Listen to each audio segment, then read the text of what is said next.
to respect the sacrifice for truth, and I still go out of my way to shake a veteran's hand and tell them thank you.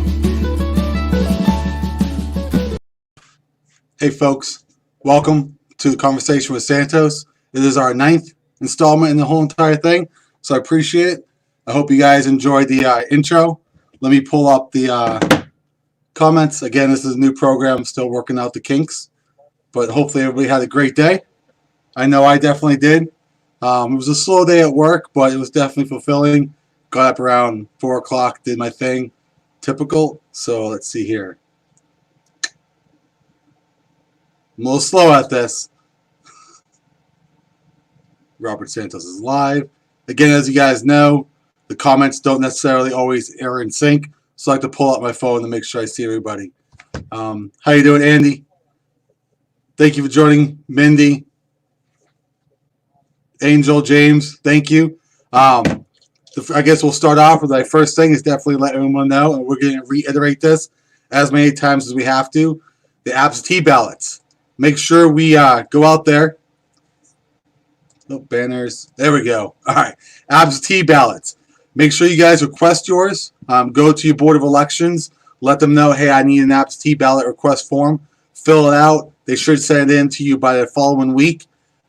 Vote however you wish and push it back. But keep in mind that you need to receive your ballot and have it postmarked by the 27th of April. So don't be requesting your ballot on the 24th and expecting to get your actual ballot before the 27th. That's probably not going to happen. If you guys are having trouble online or any issues with printing off, let me, my team know. We'll mail one to you. We'll be more than happy to drop one off to your house. However, it has been reported and we cannot do that. As their stay-at-home order has been put in place, we cannot go knock on your door and hand you a ballot. We'll be more than happy to leave it in the mailbox for you, but you have to give us permission to do that because leaving campaign material or anything in the mailbox with the whole campaign guidelines is also illegal. I know, stipulations, I don't like it either. So again, what we're going to do is we're going to start off with the quote of the week. Last week we had Samuel Adams, one of our forefathers. This one I have he's a president, or was a president. To me, a good inspiration to us all, and it's from Reagan. Freedom is never more than one generation away from extinction. We didn't pass it to our children in the bloodstream. It must be fought for, protected, and handed on for them to do the same for their next generation. That's from Ronald Reagan. Great man, inspirational. If you guys haven't, YouTube is motivational speeches. I tried to see if I can get one shown on my live stream, but because there is music in the background, I would get flagged and they would just delete this post as well. So to alleviate that from happening and creating another post, we're just going to tell you, we'll send you the link here shortly. Go on there, look at it. He's definitely inspirational. If you guys didn't know, the little nugget behind me, that's my firstborn son, Timothy. If you haven't seen these posts before, well, that's him. He's definitely a great individual. He helps me out a lot. He's got a good head on his shoulder. Probably because he has a great father.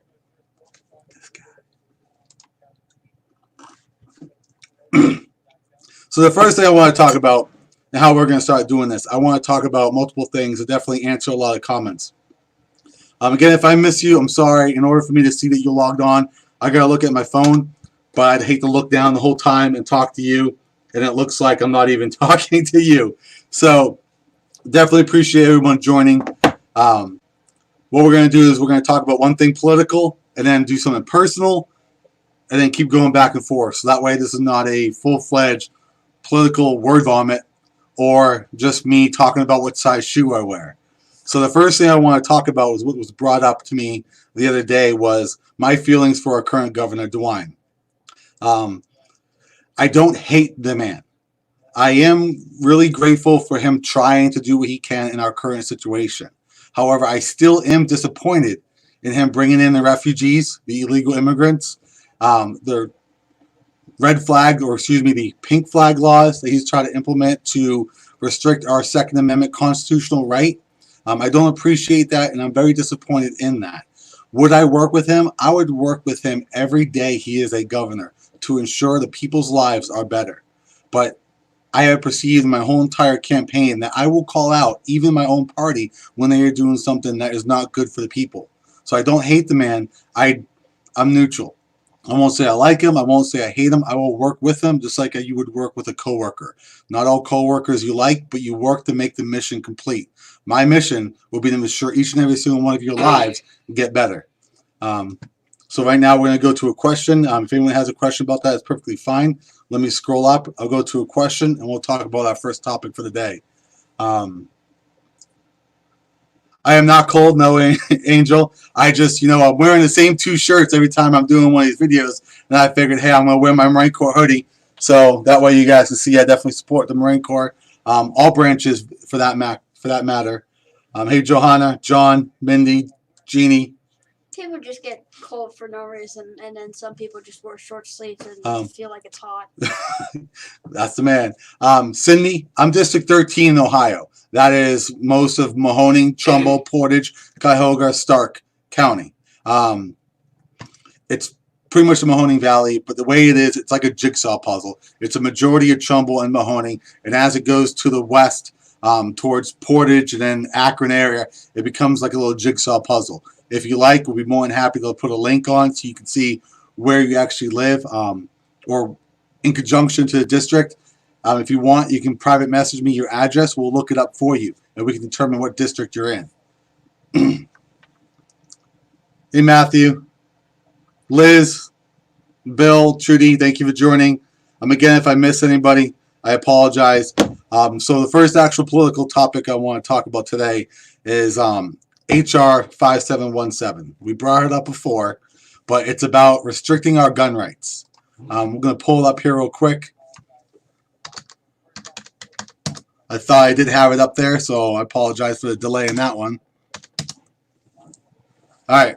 The name is Gun Violence Prevention and Community Safety Act of 2020. Now, I didn't go full-fledged and read every single line of this. After the first 3 sentences, I kind of sick to my stomach. It is about restricting our gun rights to the fullest extent. You have to be 21 years of age to own a gun. You have to be licensed. You have to be trained. You have to be certified, amongst other things, to include you have to take a written test, a hands-on test to get your license. Those who are currently gun owners, you'll be grandfathered in. So for whatever weapons you have, you don't have to go and do this type of stuff. But for anything new, you will have to complete this training. However, it also includes a 30% raise in gun taxes and a 50% in the rounds. This thing is like over 30, 40 pages long. It is ridiculous. Definitely something that's only introduced. It's not passed or anything, but it was done by the 4th District Democratic Congressman over in Georgia, Henry C. Hank. So it's kind of ridiculous that it's all these Democrats trying to take our constitutional rights away, which is one of the reasons why it's paramount that we get Republicans or just someone who knows our rights are our rights and cannot be infringed elected into office, so people like this who try submitting these bills would get squashed right off the bat. They should know that there's no way restricting our constitutional rights is going to work. So we'll go to a question here. John, you asked, hello, Mr. Santos. Let me pull it up here. What's the status on our Constitution at this point? Thoughts and feelings? Well, I mean, my thoughts are I'm tired of being home. I'm tired of me being grounded in my own home. I'm 39 years old. I should be allowed to go and do what I want when I want. Do I understand what our nation is doing? Absolutely. I'm not a doctor. I can't tell you how the coronavirus works, so I have to trust the doctors that are giving us the information. Some I'm a little bit like, wait, what? And some I'm like, they actually do make a valid point. For example, Acton. I don't appreciate how the head is actually talking to us and not giving us accurate numbers.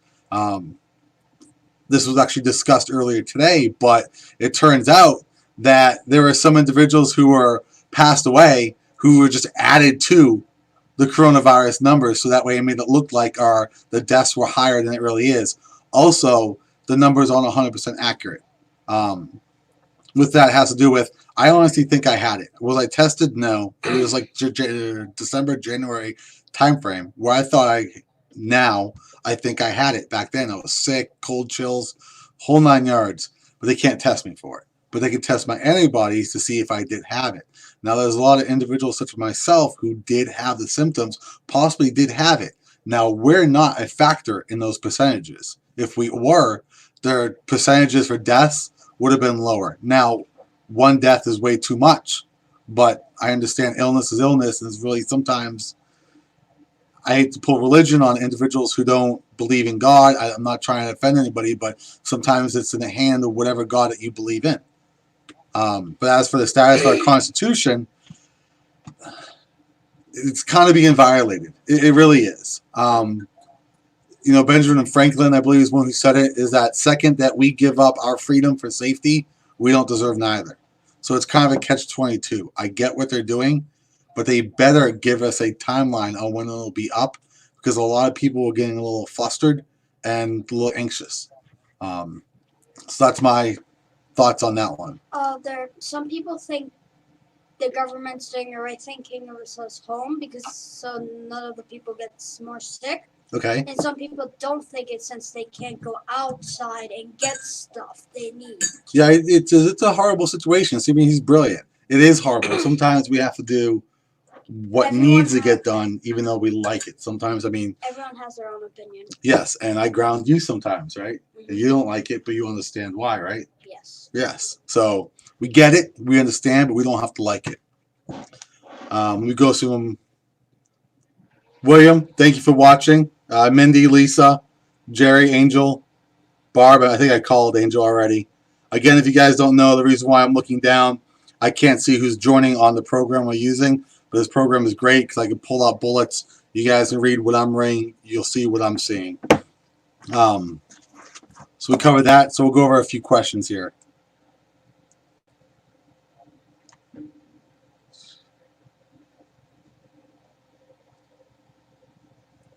All right, Mindy, you asked if you're able to make donations to help pay for stamps.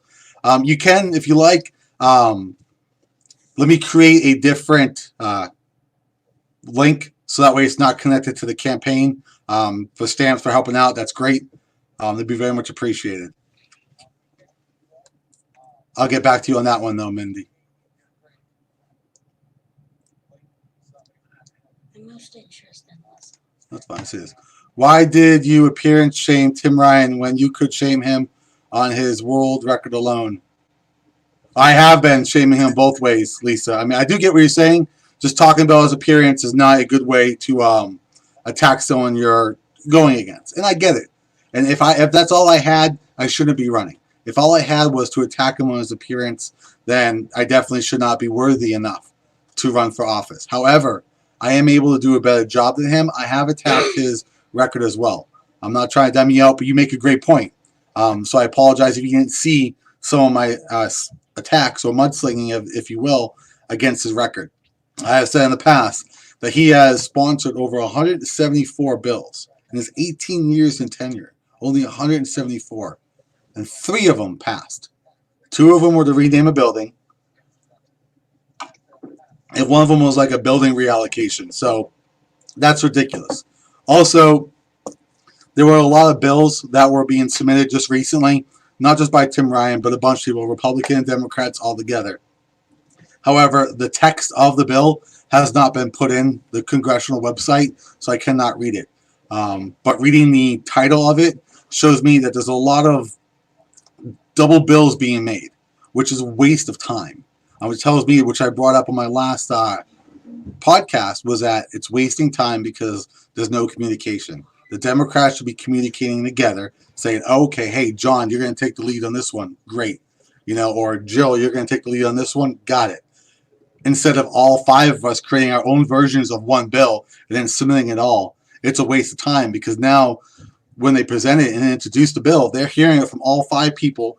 All 5 have different wordings. When all 5 should have came together. 1 sponsored and the other 4 co-sponsored the bill. Would have saved time, saved money, and would have saved a lot more resources. That alone, probably not a lot, but included, I can't even say it, but all together, it would have. So that's one of the things I do talk about Tim Ryan, is that he has a lack of anything. I mean, he doesn't really do much. He's more proactive than reactive. And we need an official in office who's going to be more proactive in these solutions than reactive. And always looking out to see what was implemented, see what the speed bumps are, and tackle those speed bumps right when they occur and not after the car wrecks. I know you want to say something. Give me 1 second, Tim, okay? I want to get to these guys because I want to make sure. Not that you're unimportant. Let's go through all of these. Patty, thanks for joining. Brandon, Judy, Phil.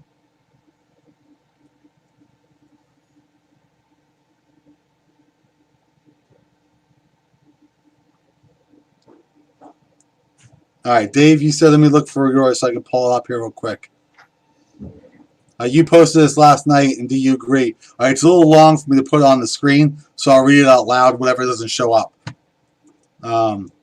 I think Ohio should close all essential businesses on Sundays to allow people a day off with their loved ones, day to sit at home and pray, go shopping Saturday for Sunday, get your food and beer a day early.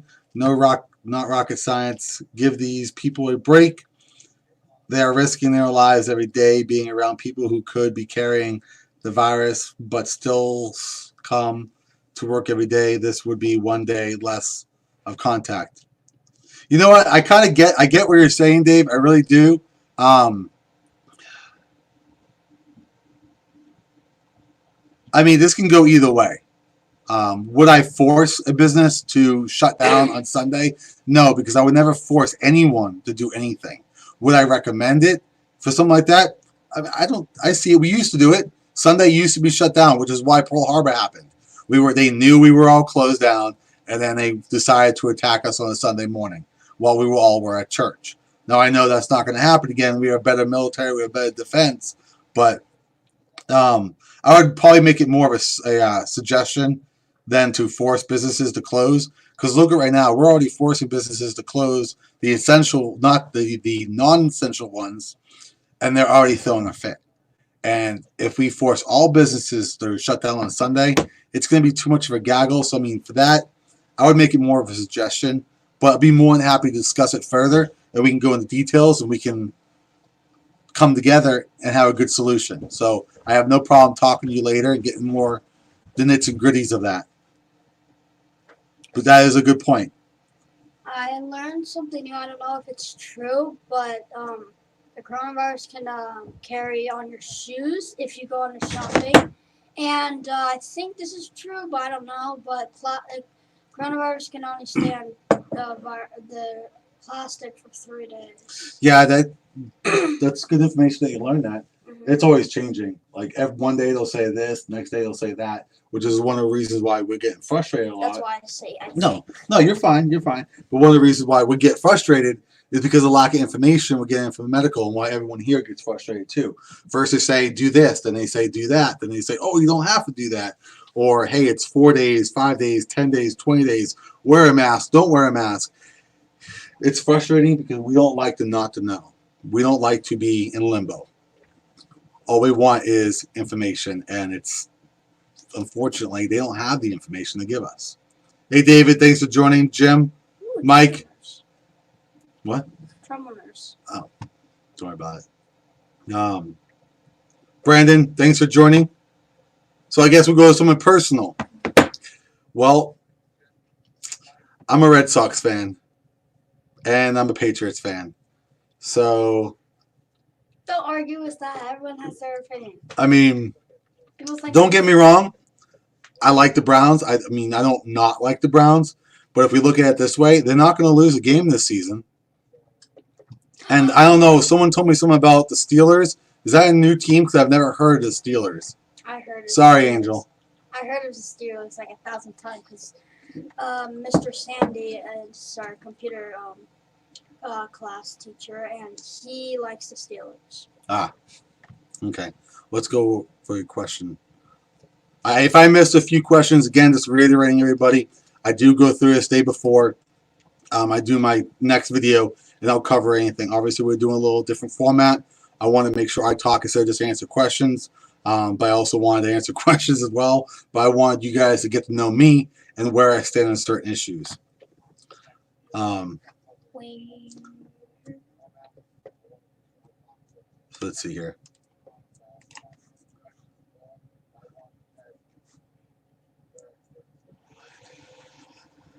All right. What do you want Governor DeWine to do with the 2.5 in a rainy day? Really, there's lots of things he can do for Ohio, not just for District 13. I wouldn't want it going to just for District 13. It needs to go Ohio-wide. I'm not too apprised to some of the situations in different districts. We are fighters. I'm sure everyone in District 13 is willing to assist other districts as well in Ohio. So we would find out what their needs are, work together, whether it's repairing anything, whether it's infrastructure, ensuring our law enforcement has the tools they need, helping out the hospitals. I mean, one of the biggest things I probably would do is, I don't know why we're using the Cavelli Center as a new rehab for this coronavirus, but yet, or planning on to, when we have Northside Hospital right down the road, which is fully equipped, or not, doesn't have the tools, but it has the basics and a great solid foundation to help us in this type of situation. So things like that. But I would definitely like to talk to other districts, see what their needs are. But again, I wouldn't want that 2.5 just for District 13. It would be awesome because we can do a lot, but we're not selfish. But we can use it.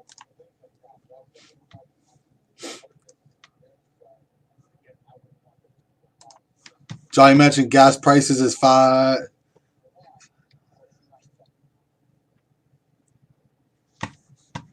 He said it's $5 gas money again. I mean, I'm reading articles on it. One of the reasons why it's lowering is that no one's really going anywhere, and that's helping. I think it's because we're doing a great job creating our own, pretty much doing it ourselves instead of purchasing it from everyone else. We're taking care of it ourselves. Do I think it's going to jump up here soon? It will. I don't see it staying down to the low dollars. I think it would be great. I don't want $5 gas. I don't want a $5 a gallon gases, but I mean, I've been putting $5 in my gas tank once in a while. We can only hope, John. Let's see here. Mindy, you said if we allow leeway and allow them to infringe on the constitutional rights for any reason, what we allow them to believe that we can.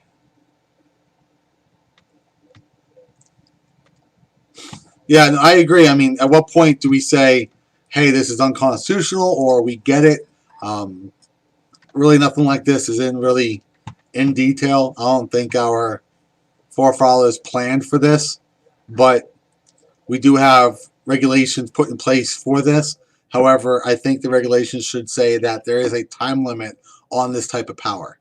So that way no one isn't abusing it, and that we do get our rights and privileges, not privileges, but our rights back to be able to leave outside our house without being pulled over.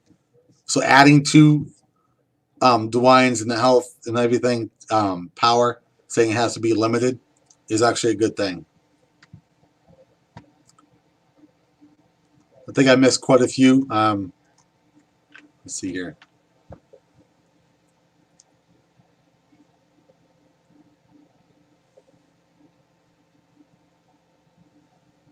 North side is full of mold. See, I wasn't aware of that. I've actually asked quite a few people who go in there, some engineers, some medical professionals. They're saying it's not, but if it is, then that's news to me.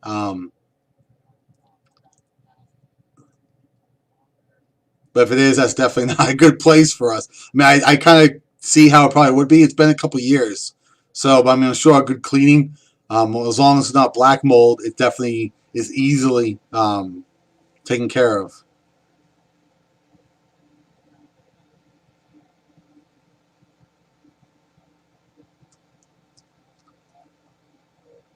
Brandy, you said, I keep hearing everywhere that this upcoming week's death totals are going to be catastrophic. How do you feel about this? You know what? Any death. Honestly, Brandy, one death is too much. However, understanding that, or excuse me, totally burped on a podcast. I understand deaths are, they're sad. It's a horrible thing to think of, but it's life. I'm not trying to sound cold-hearted, and if I do, and I apologize for that. However, people pass away every day for many reasons. Now, do I want people going out there looking for it? No. Do I want people to be safe? Yes. Do I want people being cautious and making sure that they are doing what needs to get done to ensure their safety? Yes. However, I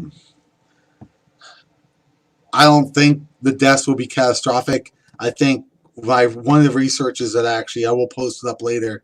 If someone passed away and they had I'm not sure what the medical terms of this is, but if they just, whatever the case is, if they just passed away and they take a blood test and they find out that person even had a mild case of coronavirus, they would label it as a coronavirus death, even though it wasn't related. I think those numbers are being tweaked, and I don't appreciate it.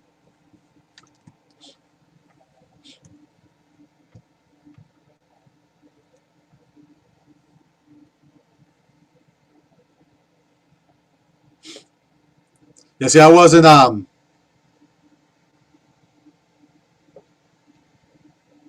mean, Patty, I do agree that we need to save lives, stop being selfish. I mean, I get it. Northside was a mess while running. I think that had to do with the leadership with Northside. If we get more properly trained individuals, I'm not saying I would like to look into reopening it. The possibility of that happening, I don't think it will. However, using the facility, creating more jobs would be great. Which leads me to the job thing I want to talk about was with DeWine. Everyone, hopefully y'all watched his speech today. One of the things I wanted to talk about is what he was doing with the National Guard. How he's bringing some National Guard, not armed, just some medical personnel from the National Guard in to help out the federal prison.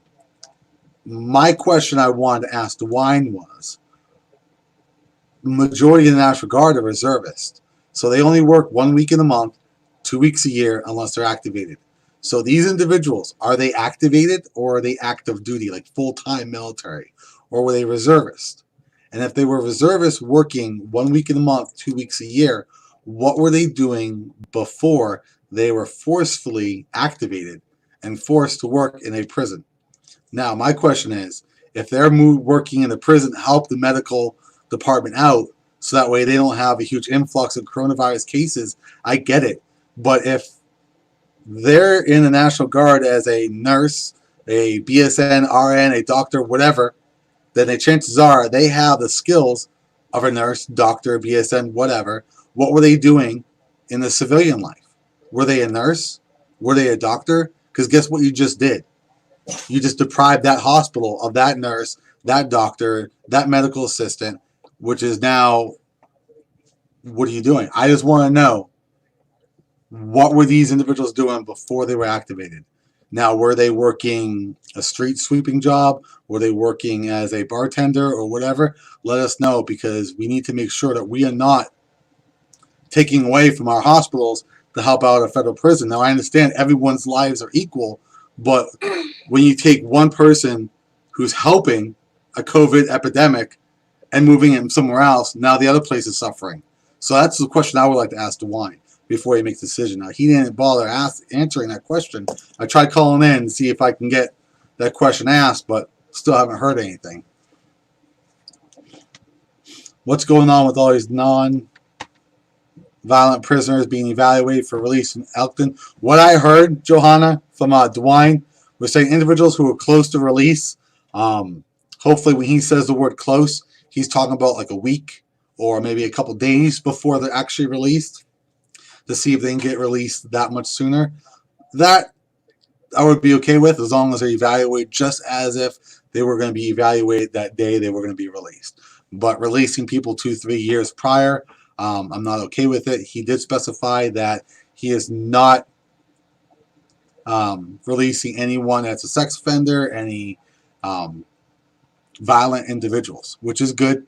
Non-violent is all he's trying to release. I kind of understand why.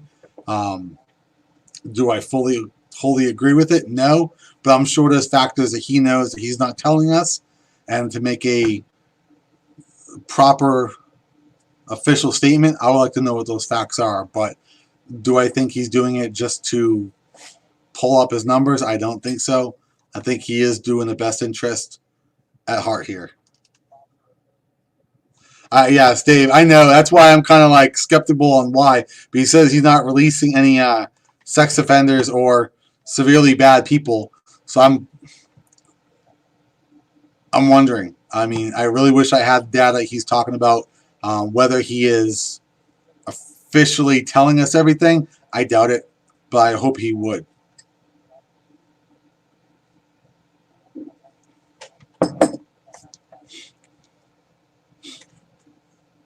Art, thanks for joining. Greg, Alan, Tiffany,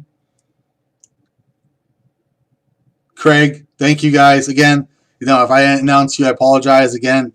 The program, I don't see if you're joining. I gotta look at my phone on Facebook. There's my ugly mug again, so that way I can see it. You were a guard for 6 years at Trumbull. Well, thank you for your service. I mean, I know being a corrections officer is hard, but I appreciate everything you've done. I definitely am a supporter of all law enforcement and emergency responders.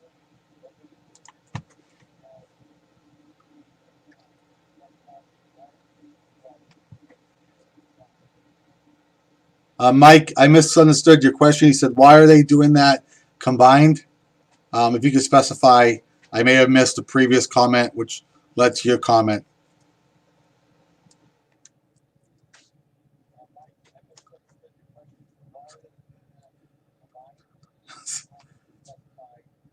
William, I don't know, but I know my wife's watching that tiger show or that lion, tiger, whatever that is, the Tiger King. The Tiger King. I don't know. I'm thinking that's who you're talking about.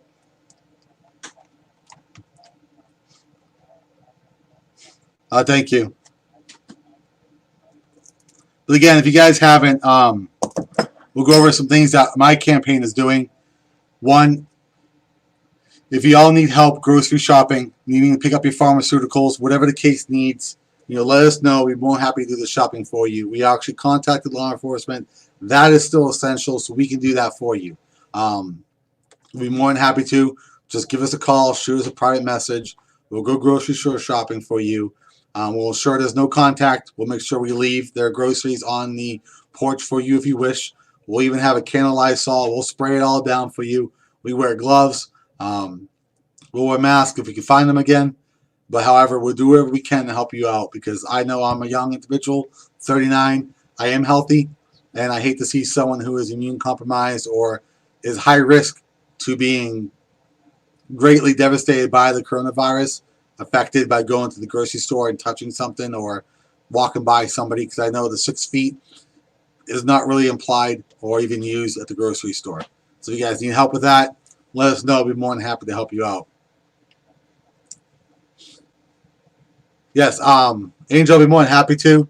I have been endorsed by the Bikers for Trump, Ohio chapter. I've also been endorsed by the Buckeye Firearms. I had an AQ rating, which is the highest rating you can get, and I was endorsed. Now with the NRA, I was not endorsed by the NRA. They have bylaws that in order to be officially endorsed, you had to have pushed legislation. Now, since I've never held office, I couldn't push legislation. However, I do have the highest rating of all the candidates of an AQ. Those of you know, that's the highest. It means no restrictions. Second Amendment is the Second Amendment. It shall not be infringed. You'll help Rich. Thank you. If anyone doesn't know, Rich is willing to help out. Let us know. We got several other people that are willing to help out if you guys need it.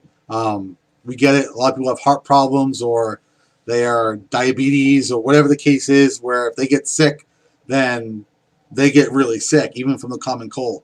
Let us know. We'll do it for you. We definitely want to make sure you stay healthy.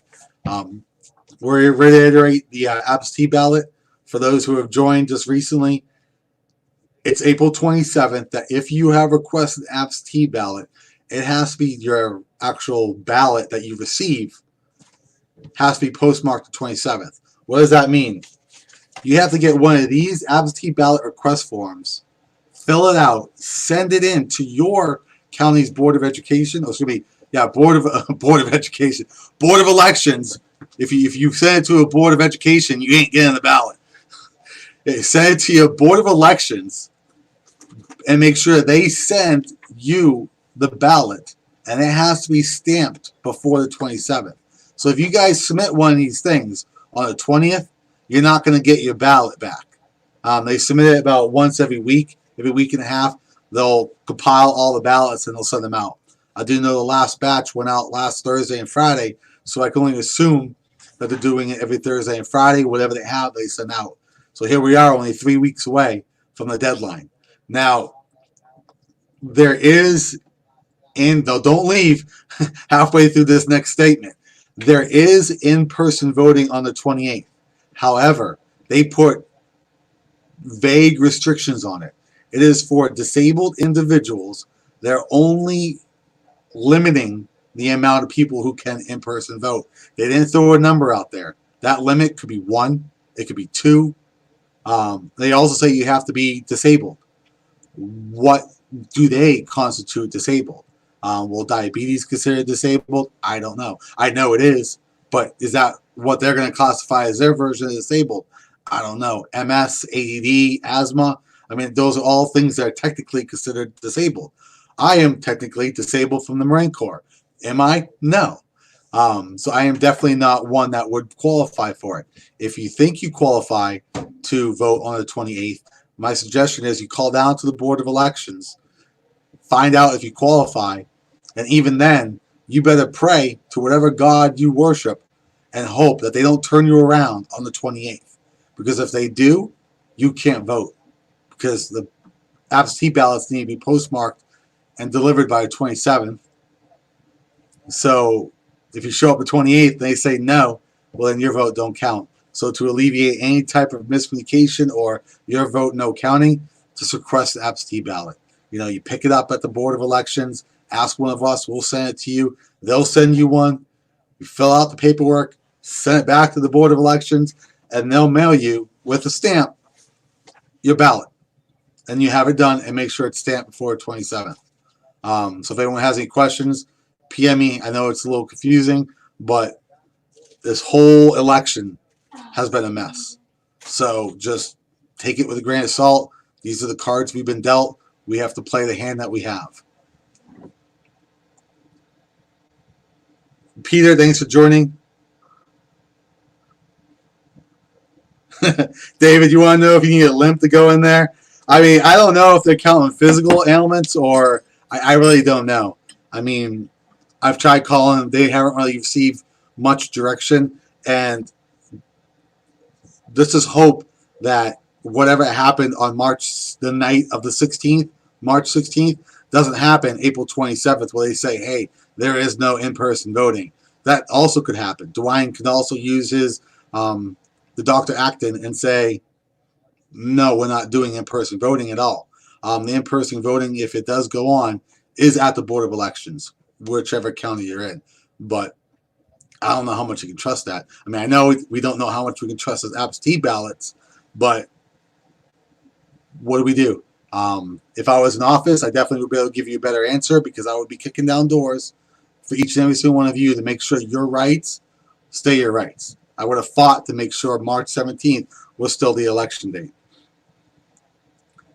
Have I, Tom, I don't know why you ask these questions, man. I respect you wholeheartedly, but have I accepted money from them? No, I have not. No, I have not. But since we're on the money part, I filed my FEC, which I didn't have to at that time. I purposely want everyone to know how much money I have spent on this campaign. Because I've proven that you don't need hundreds of thousands of dollars to run a good campaign. I do know it's going to be needed to beat Tim Ryan, and the money will come in. But look how much support I have. I have over I think it's like 3,000 supporters right now just on Facebook, not to mention the ones that don't have Facebook or don't even get on Facebook. If each and every single one of them give me $10 just on Facebook alone, that's 30 grand just on my 3,000 followers. Not to mention all the other ones that support me. I'd rather have $10 from each and every single one of you than, I think it's like 2 something. I'm drawing a blank with it, but there's a max. $2,800, $2,800 that you're allowed to get from one donor. That's just one person, not the family, because the wife can give me $2,800, the husband can for the primary, and they can do it again for the general, which has happened for another candidate who has all this money for campaigning, but hasn't done a damn thing for the people during this epidemic. This is ridiculous. We're in a crisis, and where are they? That's another thing. Where are all these other candidates? But with the whole money issue, I have proven as a Marine, we learn do more with less, and I am doing more with less. I have knocked on over 10,000 doors. Unfortunately, that stopped because we have the whole stay-at-home order. However, I figured, what can I do to get in front of the people? Podcast. Come out here, talk to you, answer your questions, do what I can, help out. I promised I will always be there for you no matter what happened. Well, here I am getting groceries for people. We went to Akron this weekend, dropped off one. It was only about like a $30 bill, $30 worth of groceries, but it was worth it because the person needed help. Where was everybody else at?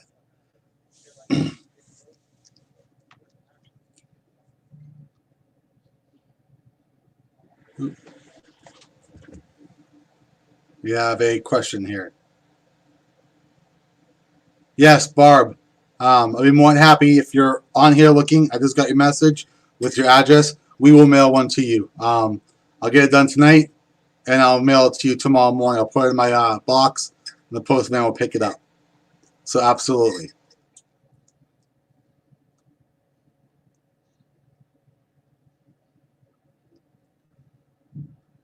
All right, someone else saying, oh, okay.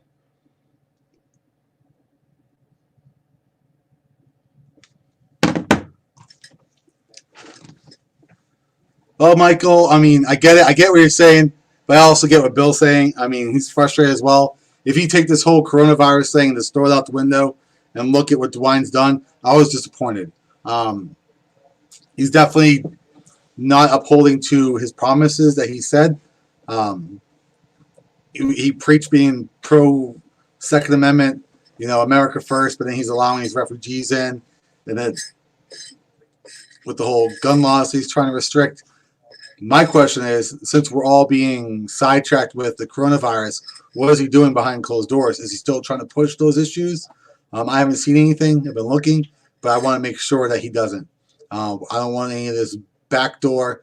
No, it's not impeachable. Michael, it's not. It's just frustration. You got to understand his frustration.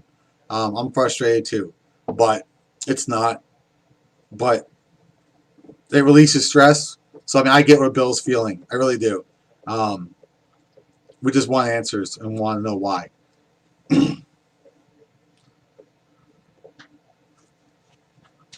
Yep, definitely need to vote him out. I don't think he's going to get reelected. I mean, yeah, he's done good things with the coronavirus. He has moved fast with it, but I don't appreciate not being told. I'd rather have someone in office say, hey, look at me and say, listen, man, we have no idea what this is going to happen. So we need to do this. It's going to be horrible. You guys aren't going to like it, but let's just see what happens. Let's just make sure that let's try this and see what happens. I would be more okay with that than someone who's talking monotone and just reading like this and saying, listen, we need to, and then taking his paper and going, and then we need to, and blah, blah, blah. I mean, I don't see any, show some life in you, man. Talk to us like you're not above us. You're elected. We are your boss. He needs to start talking like he's talking to his boss and not like he's over us. That's another thing that I'm a little dispassionate about with DeWine. I don't hate him, said it earlier, but I just think that he can be a little bit more personable to individuals such as ourselves.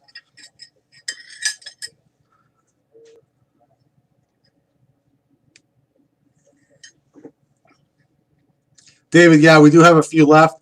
That last windstorm the other day, it blew a lot away. I'm driving by places I knew where I had signs at, and all I see is the metal bars. So, I mean, it's either someone pulled them up or the wind blew them away. Chances are wind blew them away because I saw the wind take mine out of my yard and fly away. So, but yes, if you want to send us your address, be more than happy to send one your way. Hi, Stephanie. Thank you for joining.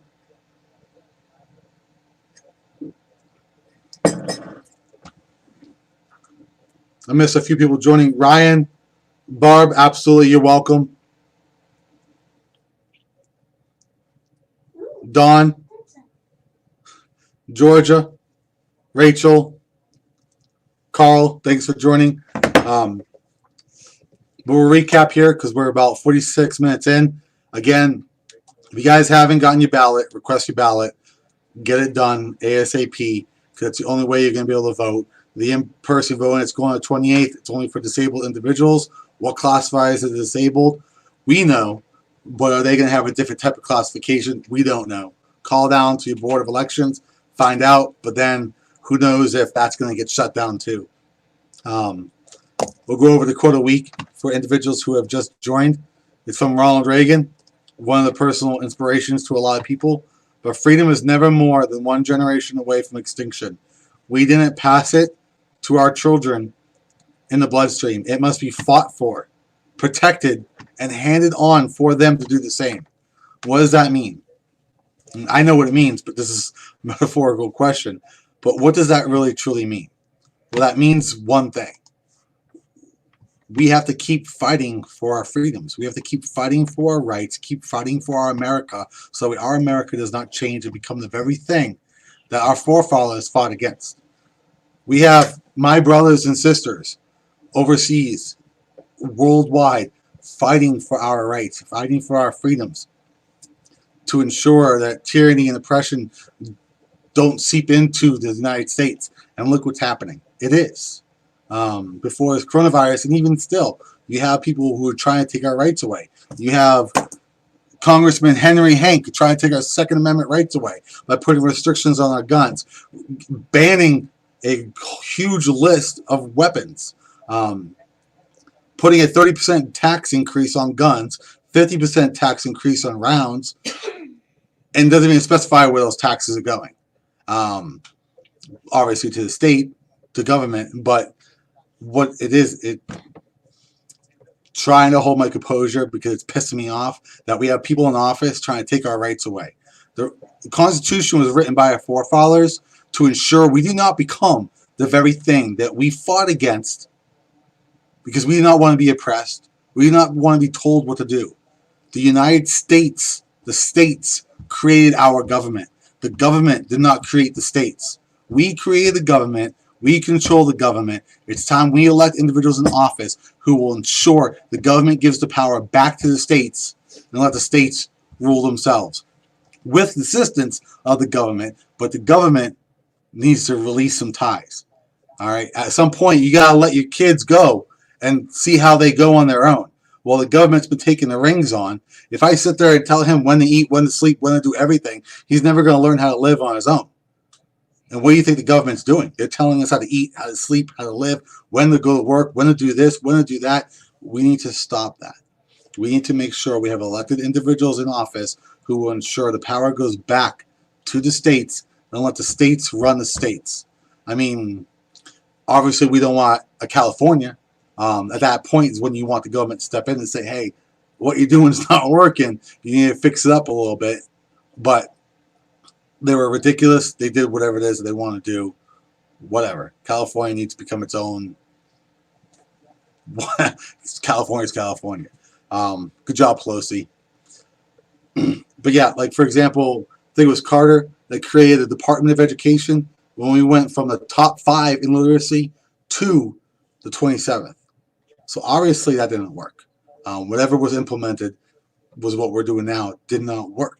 So since it's not working, why would you keep doing it?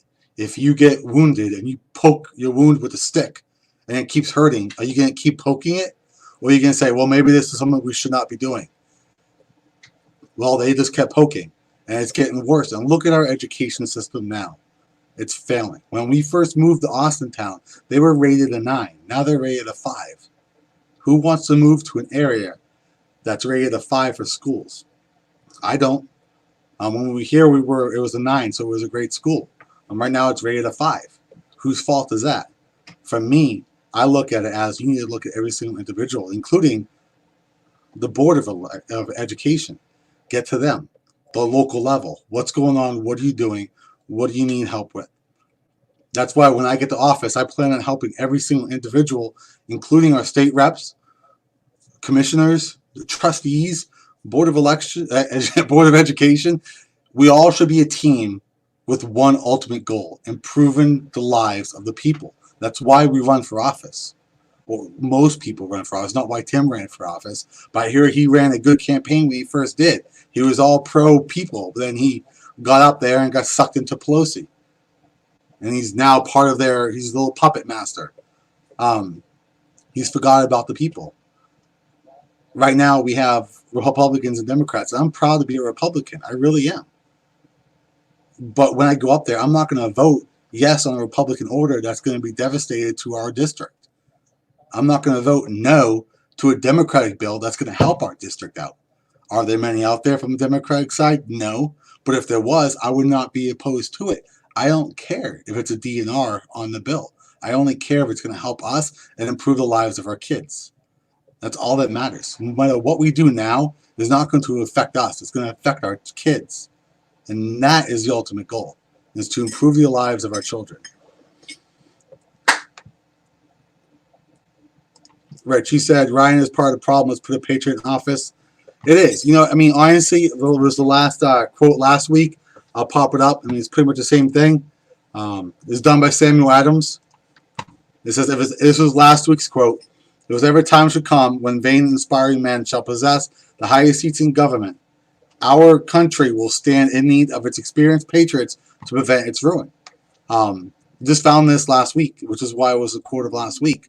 One of the reasons why it's so important to me is it shows why there are so many veterans in this election stepping up. There are more veterans running in office or running for office in this election, from Congress all the way down to trustee, than there have been in the last decade. Because we have the honor, courage, and commitment. We're tired of signing the dotted line to serve our country, to protect our government and the people. Our brothers and sisters are dying to protect the people, but the government's not protecting the people as well. And most of them are not protecting the veterans. We need to ensure our veterans are well taken care of as well. They are the backbone of the entire nation. They protect us. And what's going to happen if we get attacked? Our veterans are going to take care of it. And that's what we need to do. We need to make sure our veterans are taken care of. We need to make sure the elected officials remember why they ran for office. I'm not going to name drop anybody, but a certain township was having issues with the police department. So he actually talked to the township trustees, and one of them just did not care. I won't name drop them. Someone else can if they want to. But he refused to do anything extra. I haven't gone to a trustee meeting in a month. Been a little too busy, obviously, with this whole locked at home thing. However, he refused to. One of the questions I want to ask him was, why did you run? Why did you run for office? Every time someone runs for office, you hear them say, for the people, I want to do what's right. I want to do this. I want to do that. But as soon as they get in office, they forget everything. I understand everyone probably talks like me when it says, that's not going to be me. I'm not going to do that. There's nothing I can do to prove to you that I won't become one of them. Because we've heard it before. Oh, not me. Oh, not me. We've heard it before. All I can do is say, trust me, which you've heard before, and prove myself with my actions. Michael, you asked, what's your opinion about the aircraft commander who lost his job because he blew the whistle that his people in the aircraft carrier were not properly taken care of?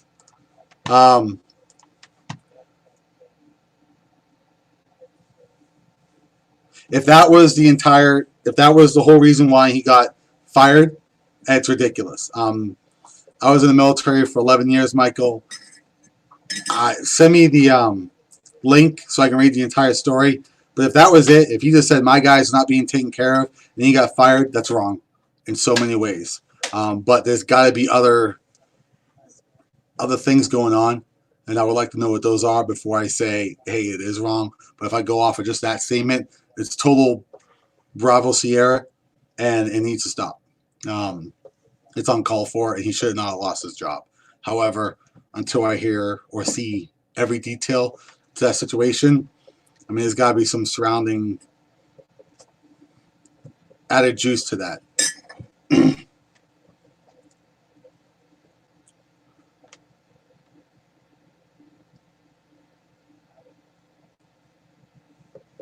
Yeah, Rich, I actually asked, I sent a message to Ryan multiple places asking him to just talk. I'd be willing to talk to him without cameras, which he wants cameras, but nothing recorded, not trying to bash him. I just want to know why he has not done. And if he does, if he thinks he has, I want him to tell me what he thinks he's done.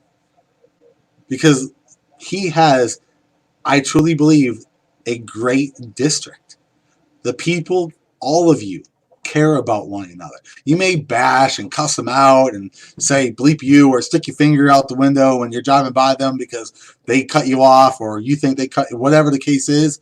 But when that house is burning and the person is outside screaming and crying, you leave your house, you run in that house, and you make sure they're taken care of, they're safe.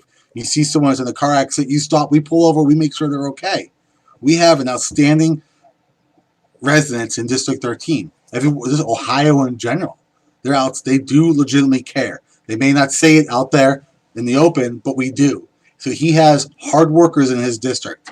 He has true patriots in his district, but he does not know how to use it. He is more reactive, like with GM. Oh, it's Trump's fault. It was not Trump's fault. It wasn't even Obama's fault. That started with Bush. It wasn't even Bush's fault. It was GM's fault. GM's whole intention was to leave, to make more money for their own selves. So really, it's no one's fault except GM's. But Tim Ryan could have jumped on that right away. He said, what do we need to do to keep you? Do you need help? Is there what's going on? Okay, you're out for yourself. You're selfish. Okay, great. We're going to go start finding someone else to come because we're about to lose jobs. Instead of waiting for the jobs to be gone to start looking for more jobs. We should always be looking to bring in new businesses, new manufacturing companies. We have a huge amount, trying not to cuss, but we have a lot of abandoned buildings here. We need to start tearing them down, the ones who are beyond repair, tear them down, rebuild, the ones that are still good and still can be used. Let's get those jobs back here. Let's bring them back. Let's help these small businesses grow. We need to help out our small businesses, clear the foundation of our entire nation. And he's just been neglecting us all around. I mean, look at Youngstown. Look at Akron. Goodyear Tire. Delphi, Valorec, GM.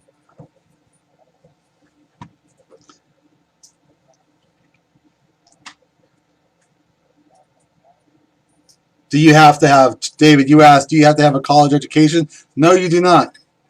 You don't even need a college education to run for president. You don't. You could be a felon and run for president. It's in there. Believe it or not.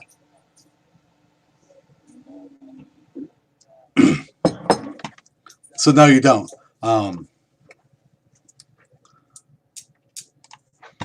He only appears for photo ops. Yes, Rich.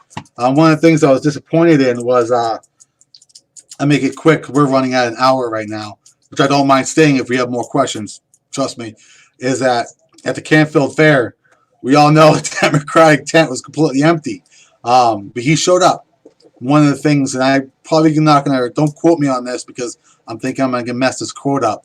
One of the questions they asked him was, or one of the statements he asked them was, hey, Tim Ryan, people have thought that you've lost touch with the people. We feel that you lost touch. What are you going to do? Yada, yada, yada. His reply was, well, that's why I'm here. Keep in mind, he just showed up 2 minutes prior. That's why I'm here. I'm here to get back in touch with the people, to do my thing. And then the camera shut off. Guess what happened? He left to go to the Browns game. And there were so many people that want to talk to him.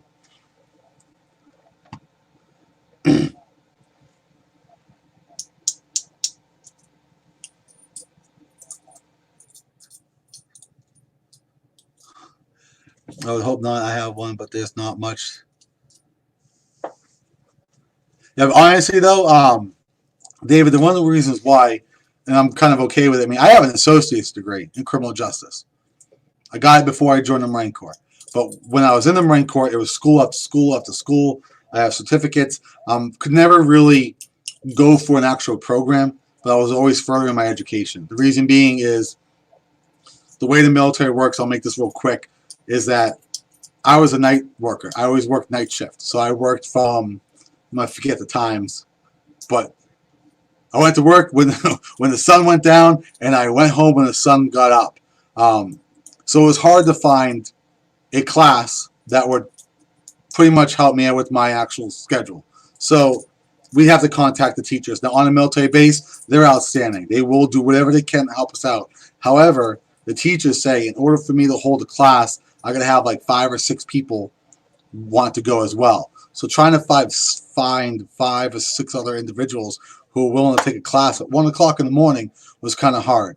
So I was taking a class here, a class there, doing whatever I can to further my education. I have all the education I've done. I spit it off on my, I think it was my first video. I'll do it again on Wednesday. I'll even scan it and put it on my website if everybody wants. But my whole point is, it doesn't matter if you have a degree. I've seen people who have a master's degree and they are dumb as a rock. I have people who are friends of mine who didn't even graduate high school and they're brilliant.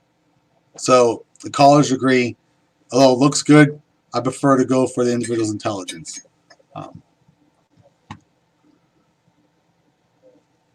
I did miss a dinner a lot. Not a lot. Timothy, or which Timmy? Rich, what Timmy are you talking about? Because that's Tim too. Right there, this guy right here. If Tim Ryan's missed dinner, I don't know. This guy never misses dinner. He eats. I did miss dinner before. You ate today. I know, but no. She ever wondered if I missed dinner ever before? Oh, well, he's eating though. He missed dinner. It's like, wait a second, I forgot to eat. I've forgotten to eat sometimes. I'm trying to go to bed and wait a second, I didn't eat anything. I'm hungry, and we'll eat at 9 o'clock at night. Thank you, Lala. He is an awesome kid. He's great. He's 11. He'll be 12 in December. My 3-year-old will be 4 actually in 13 more days. He'll be 4. He's in bed right now. I'll have him here Wednesday. If you guys want to say hi, Grandma says hi. What? Yeah, Grandma. Oh, hi. I didn't know you were But here. yeah, unless anyone has any questions, I'll be more than happy to answer them. However, I'm going to go ahead and wait a second, and then don't see anything new. So what we're going to do is we're going to cut this off real quick. We talked about absentee ballots. We're going to reiterate this every single time we talk. Get those ballot request forms filled out and submitted so you get your ballot back and actually stamped by the 27th and in the mail. All right.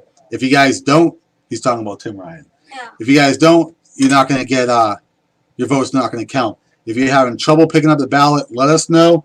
We have a huge stack right here. We cannot drop it off at your house because the stay-at-home order. We're not allowed to do anything campaign related. It's against the law. The sheriff's office, we've already called. They said we're not allowed to go door to door or do any of that stuff. If we're caught, then we'll be fined. And being a 40-plus hour employee working to raise his family, really don't want to pay a ticket. So let us know. We're more than happy to mail one to you. You can request it through the Board of Elections. They will send one to you. They'll also do whatever they need to. They'll help you get it. You actually can drive down to the Board of Elections and pick one up. There's a drop box right outside where you can pick up your absentee ballot. You can even fill it out right there. It takes 5 seconds. All it is your name, date of birth, address, where you want it sent to, driver's license information, and then signature. So it really takes like 5 minutes to fill it out, and they'll send you a ballot. You can just fill it out right there. If you go to Board of Elections, drop it in a drop box, and they'll mail you your ballot. Make sure you get that done. Again, if you need any help, let us know. Again, if you know anyone who is sickly, worried about going out, needs to go grocery shopping, need to pick up their medication, whatever the case is, let us know. We have people that will be willing to help you out. We have no problem doing it. We did it this weekend. More than happy to do it whenever. Whatever we can do to help everybody out. Again, we'll end with the quote of the week. It's my favorite man, Ronald Reagan. Freedom is never more than one generation away from extinction. We didn't pass it to our children in the bloodstream. It must be fought for, protected, and handed on for them to do the same. All right, if anyone has any questions, you know where to find me. You know how to get a hold of me. My phone number is 330-531-1007. I'll always be there for you. I definitely appreciate it. Thank you for watching. God bless you, and God bless America. Just 3 more comments.